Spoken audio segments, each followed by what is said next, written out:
What's the crack? What's the bleeding story? How yous all doing? Hope you're well. A lot of news to get through to today. Arsenal playing Newcastle in a cup, the Carabao Cup semi-final, so we've a lot to get through. Please do smash the bleeding like, flirt with that subscription button as well if you don't mind. Really do appreciate it. Absolute legends.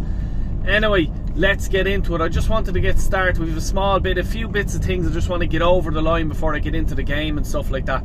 But I want to talk about Benjamin White. Yes, there is rumours going around that he could be on the pitch again playing for Arsenal in January.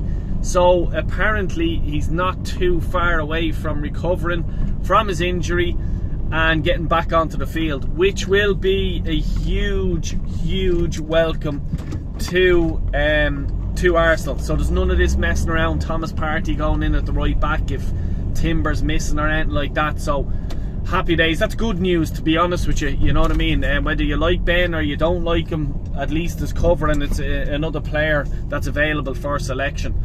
Another thing that I wanted to see, and I noticed there this morning about Raheem Sterling, and he posted in Instagram. It was just basically the game picture of him, Arsenal v Newcastle. To me, people are getting their knickers in a twist here now, saying, oh, he's available for selection. Not necessarily, like, you know what I mean? He's probably just fucking told, here mate, just throw something up there to say that you're still alive, you're still active, you're still around or whatever, like, you know what I mean? I'd be surprised if he was available tonight, that's being personally honest with you, but it wouldn't surprise me if he was available for the Man United game, let's say, at the weekend, on Sunday. So let's watch the space there, see what happens. Let me see, what else? I'm not even going to class this as a big one. Nico Williams, we've been fucking talking about this fella for since the summertime, you know what I mean? And I'm sick and tired of talking about him, to be honest with you. His release clause is in around 60 million or something like that. But apparently Mikel is interested in him and wants him in January, this month.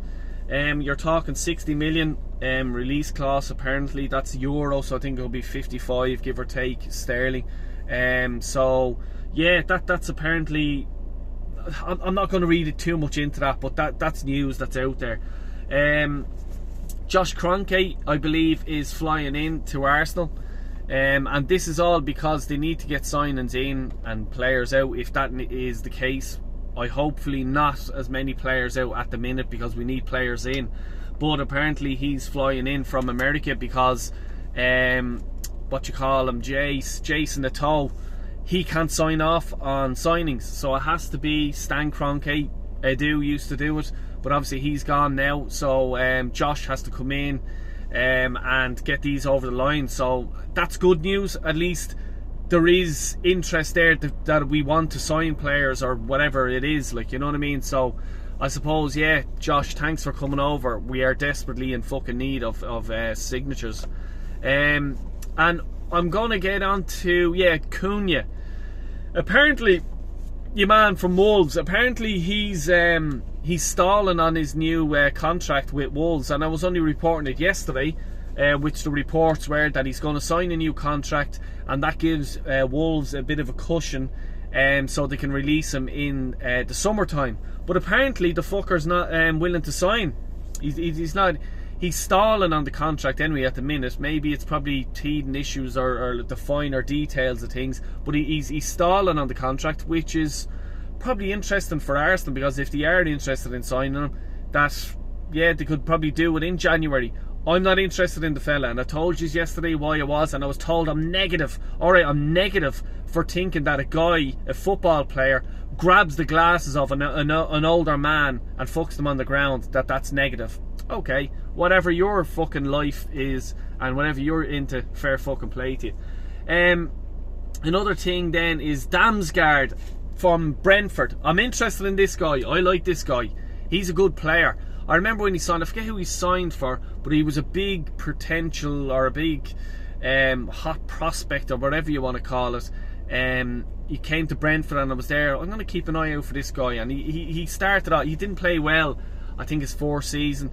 I think this could be his second or third season, at Brentford, but he started to get into the pace of the Premier League, and this season he's been absolutely balling it. His vision, his pass and his quality. He played really good against Arsenal as well, I thought, and I've watched him a few games this season so far. He is a good player, and he's a player I would be interested in, to be honest with you. Signing him, I think he'd complement the likes of Odegaard, Declan Rice in that midfield area, or if he was a backup or whatever for these players. Not bad to have off the bench, you know what I mean? Certainly not bad. 35 million.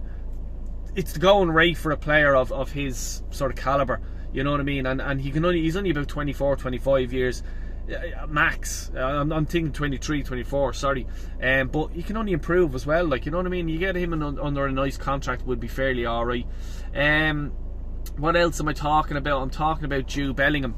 I think I was the first person to fucking say this about him, that Arsenal are interested in him. They had scouts at him. I said this last week. Okay, that's all I'm saying. I'm not going to be, oh, I know everything, because I don't.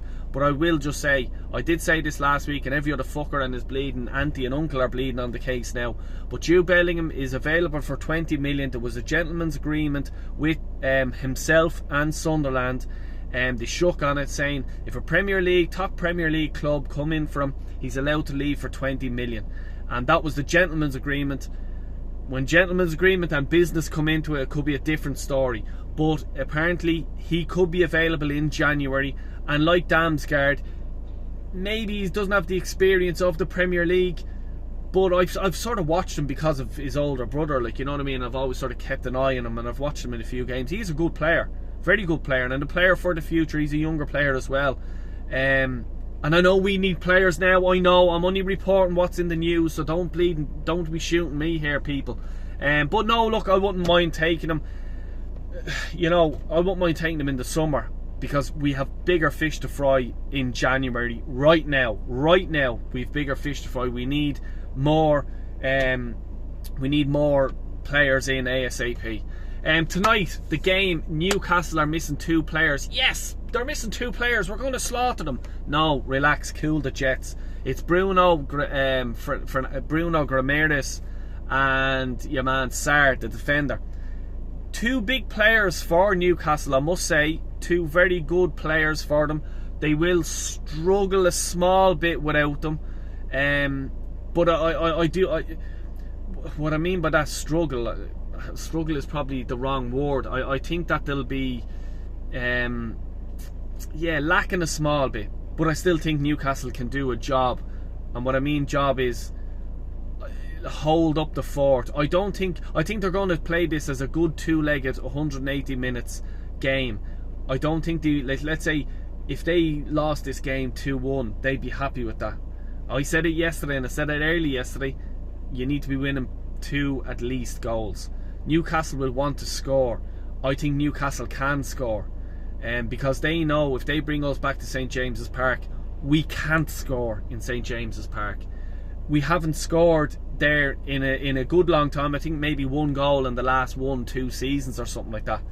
And we've had feck all shots as well. So it's going to be a tough place to go. So I think Newcastle would be happy with a 2-1 win, or a 1-1 draw, or 2-1 loss, a 1-1 draw, or even just to get a goal. That's what I personally think. Will they get it? I don't know, but 2 big players losses for them, like, you know what I mean? But I can see Willock coming in to slot into Bruno's place there and play pretty good, to be honest with you. That's my personal opinion.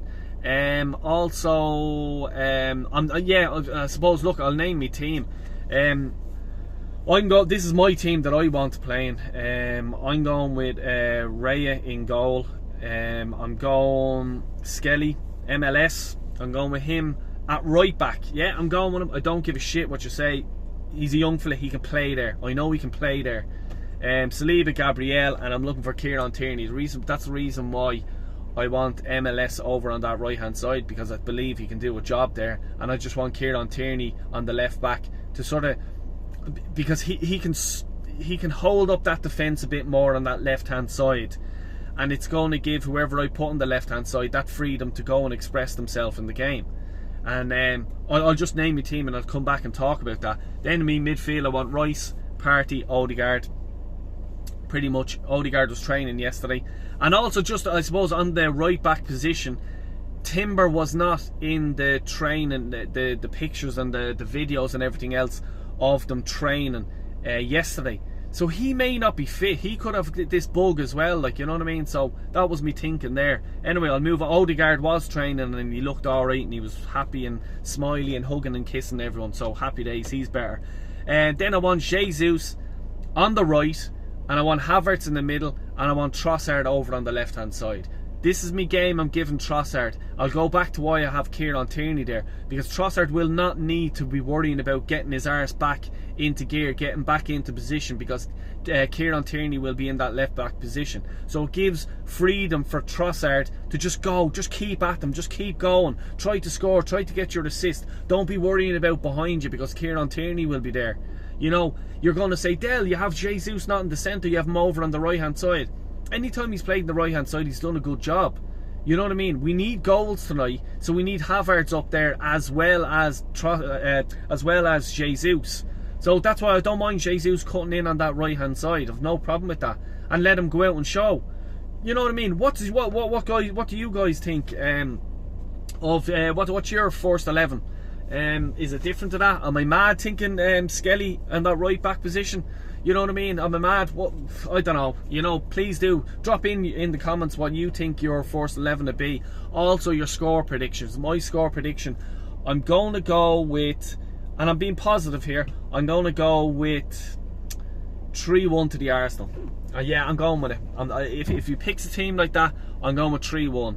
I just think Arsenal, because their two players, Sarr and Bruno, are out, I think in the midfield area, if we have Partey, Odegaard and Rice, I think they'll dominate that area, and then we'll be able to just sort of play along from there and score goals, because that's what we need. I think it's a great opportunity for Arsenal to go on, get a good fucking solid result in this game. Let's get to a final. Let's get to Wembley. Let's go and win this competition. I'm excited about this competition because I believe it's a cup. We've never won it since fucking 1990 something or something like that. So it'd be interesting. It'd be nice to get us over the line, get a trophy in early, and try to push on and go and see what happens in the rest of the season. Anyway, come on you Gunners. Take care and God bless you all, and please like and subscribe. Thank you. All the best.